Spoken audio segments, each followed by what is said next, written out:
Okay, do not swipe. Hear me out, please. Don't swipe. A lot of us see doctors, dentists, surgeons, it doesn't matter. If you feel something is going on with you, like I did for 15 years, and I used to sit back and I used to be like, all right, okay, and do whatever they tell me to do. They massively dropped the ball on my case, which took 15 years away from my life. Took 15 years away from my kids. It destroyed me. There's so much permanent damage, guys, that I can't even describe. And I know I'm a strong person. Some days I have my rough moments, which is why I haven't been on here.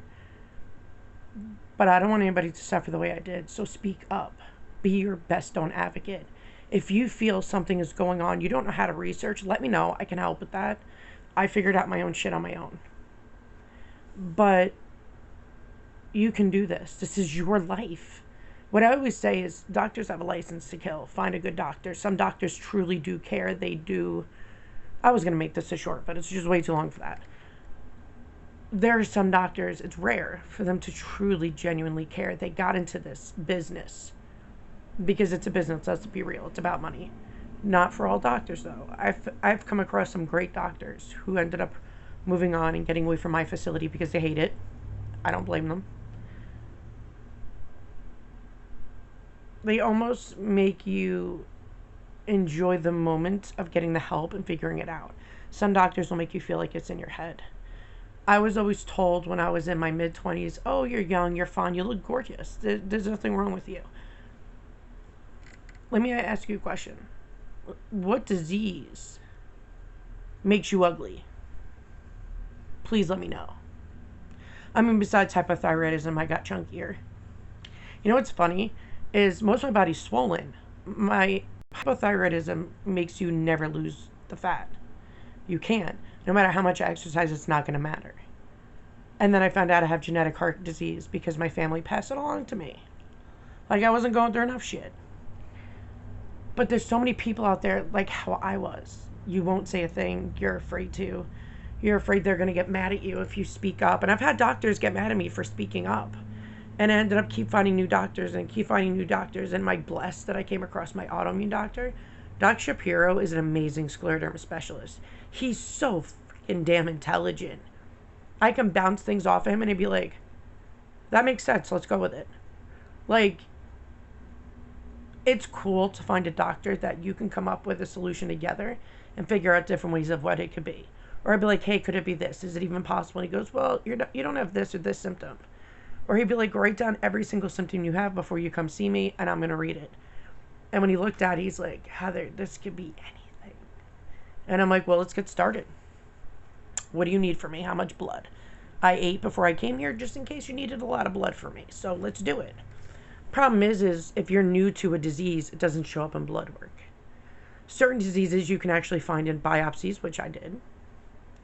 When scleroderma was first starting out, it did not show up in my blood work at all.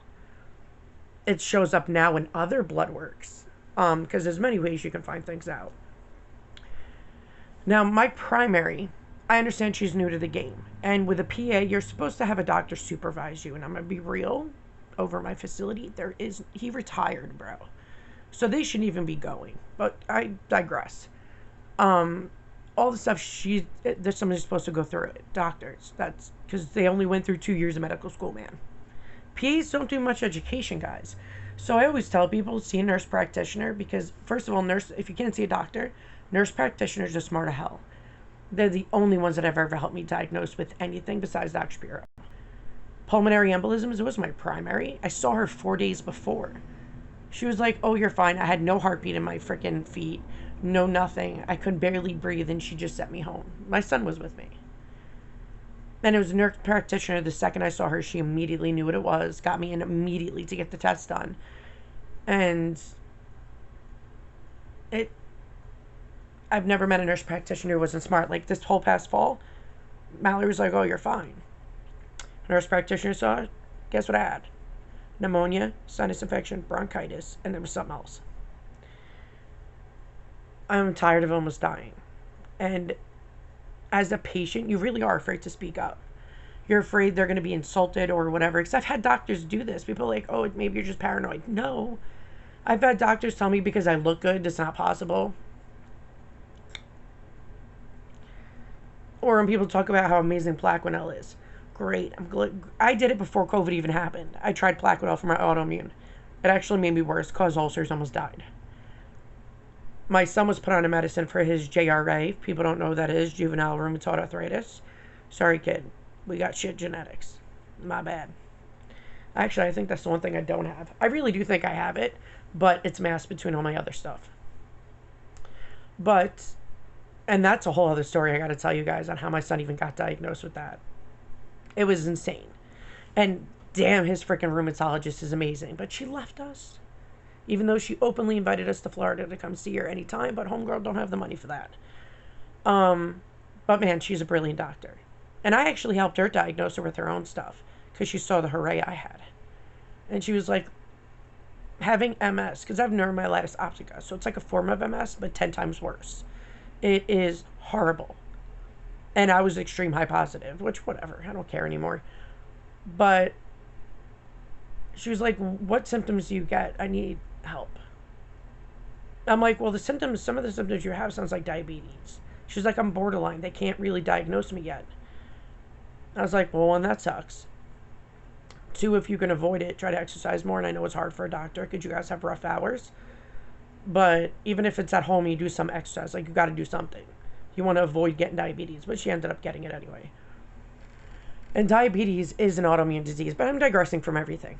My point is there are some great doctors out there. And it took me like a decade to find one. My back pain management doctor, he was with me ride or die since the beginning of all of my mess. Like, I was young Heather. I'm almost 38 now, in June. So that just goes to show us a decade. Actually, it was more than a decade. I fought my ass off to survive. My kids should have never had to have gone through that. This all could have been avoided if my primary had more than 2 years of education of medical school. If she knew when looking at a sonogram. I've had 5 sonograms done through the last 10 to 6 years of my thyroid. They always showed thyroiditis, which means my thyroid was double the size. It was swollen as hell. And now I have thyroid cancer because I've heard misdiagnosing me left and right. And what bothers me is when patients go through a lot of pain. A lot of doctors are like, oh, you're a pain seeker. I'm like, no, boo-boo. I don't care about pain meds. I mean, do I want to have less pain? Hell yeah. But I'd rather you find the fucking problem. Find it. Like me getting weight out of nowhere. If you guys watch all of my videos, I was always this skinny. Always that skinny. My whole life I was that way. Thomas is even my skinny. And it's depressing when no matter how hard you work, no matter how much you fight and you exercise and you do like 15,000 steps a day and you're in so much pain at the end of the day and you keep fighting and pushing, it doesn't matter. I couldn't drop any weight. A part of me blames myself. Give me a second. I've always been the one to figure out my health issues. Always.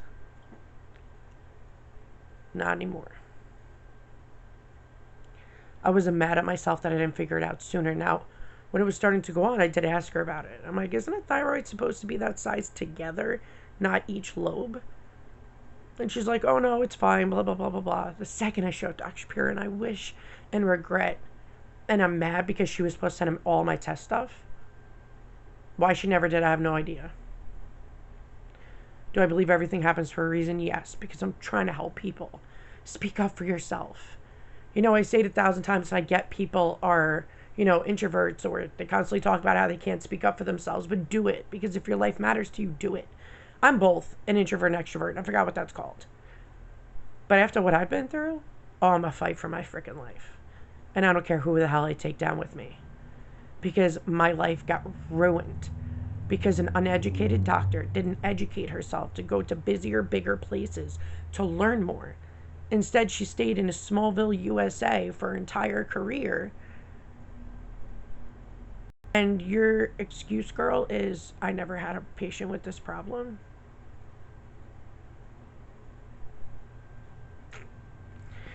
So the 47 pulmonary embolisms I went through normally happens to people who don't exercise. Now, I'm an exerciseaholic. I've been depressed the last 3 days, so I haven't done shit. So I took a shower today and I'm moving on with my day. Sometimes you just gotta have a moment to just be bummed and then keep going. It's a lot. Am I angry? Yes. Am I upset? Am I hurt? I'm all the feels. But I'll be damned if I'm gonna let this happen to you guys. I'll be damned. If you guys need help, bro, please message me. If you need to know how to even speak to them. Or I always tell people, write down your questions, your feelings, your side effects, have a pain journal. Write this all down, bring it with you to the doctors. If they're not going to hear you out, because you know some of them are egotistical, they're like, yeah, I can see what's wrong and there's nothing. Like, that's how they are. They don't care. Some of them don't. There are some amazing doctors, but some of them are not. There are bad people in every profession, guys. You got to wean out the shit, which is a lot of it. I miss living in a major city. I miss living in Long Island and New York City because I would have figured this shit out already. There's a reason why I got stuck with a doctor who's not a doctor. She had 2 years of medical school. And to be a doctor, she'd have to go through 8 more years of training. She's not even being supervised over there when she's supposed to be. So, am I mad that I'm a guinea pig? Yeah. But if you know in your gut something is wrong, you don't know where to start, you don't know, you're new to this genre of medical shit, please get a hold of me. I don't go on YouTube to make money. I'm not sponsored by a damn person. I'm in the denture field, so that's going to make sure I'm not sponsored by people. And the people that want to sponsor me, their product sucks. Like, I want to be real with everybody. I did this because I wanted somebody like me out on the internet, helping people and being real. I don't care what people's choices are, but as long as you have the full information, that is what matters. Not an opinion. What's a fact? What is the truth? Not people's opinions and, oh, I'm going to do this to make money. No. No. I don't need to meet you people to care. I've always been a caring person. I've always put everybody above me, and I will do that till the day I die. Because I want to save somebody else's life from suffering the way I do. Nobody deserves it. Nobody. It is not okay what I went through. I'm not going to make it much longer. My body can't take it. And my videos will always stay up for every single one of you. So if you ever need a little bit of my sarcasm, a little bit of jokes, a little bit of the truth, I will be here. Ride or die. That's what this channel is for. My oldest will take it over. He will keep up my videos. He will make sure it stays up. Because to me, being your best own advocate or me advocating for other people is the only thing that matters. And my videos don't get seen. When I first started out, people used to watch my videos all the time. But there's newer, drama-filled other people, whatever. To each their own. But I want this video to go out there. I need to help somebody. People out there I know are suffering. And they don't know where to go. And they feel alone. And I know what they feel like. It feels like all the pain that you're suffering. Doctors make you feel like it's in your head. And for the first few years, there was these 2 rheumatologists who were fired because they did it to everybody, telling them that, oh, everything is fibromyalgia. First of all, 99% of the time, it's not fibromyalgia. Fibromyalgia was made up. I'm not saying people don't have nerve pain. Honey, you probably do. But fibromyalgia was made up, so they had a diagnosis of people with overactive nerves. But being an athlete can cause it.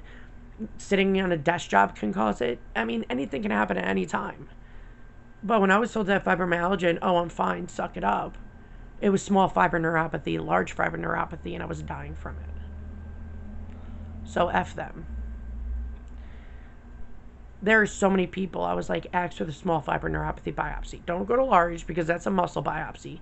Small fiber neuropathy is a quick punch biopsy. They do it on the left ankle, right wrist, see where you're at, go from there. About 85% of people I had do that did the biopsy, and guess what they had?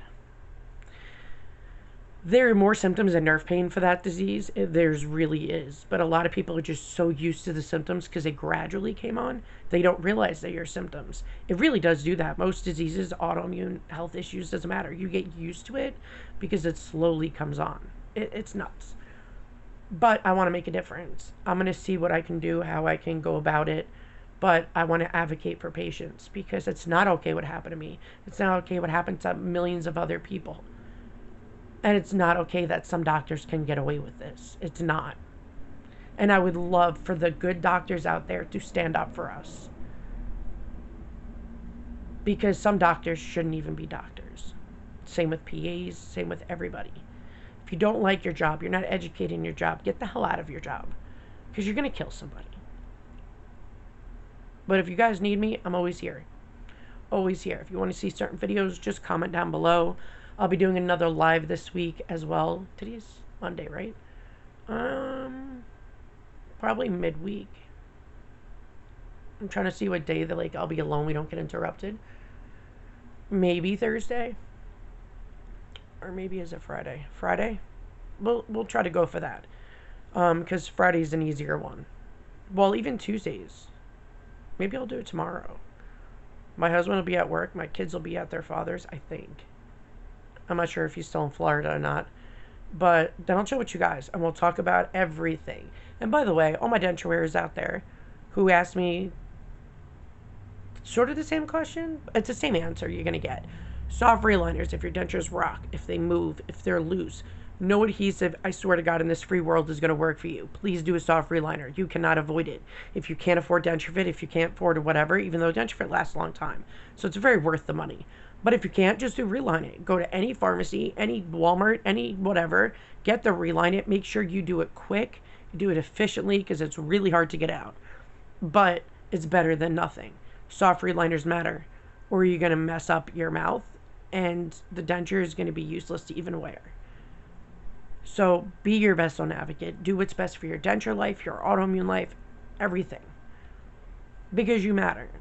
And if somebody didn't tell you that today, you fucking matter.